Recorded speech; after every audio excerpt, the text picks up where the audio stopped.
Today's reading comes from John chapter 12, verses 1 to 11.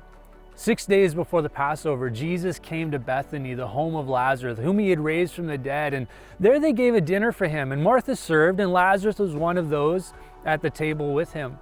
And Mary, she took a pound of costly perfume made of pure nard and anointed Jesus' feet and wiped them with her hair.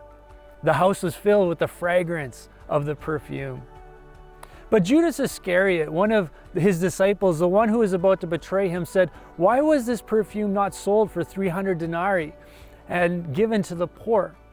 He said this not because he cared about the poor, but because he was a thief, and he was the one who kept the common purse, and he used to steal what was put into it. And Jesus said, "Leave her alone. She bought it so that she might keep it for the day of my burial. You always have the poor with you, but you do not always have me."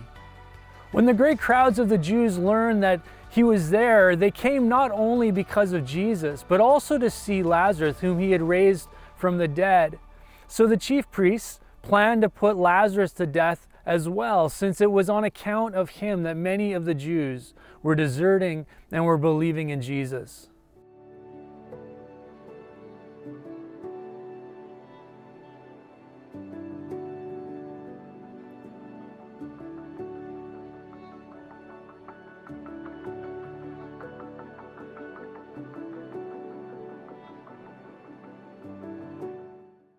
So there's a number of things to consider when it comes to this passage. The fact that she has saved this up for Jesus' burial and all of the implications of that.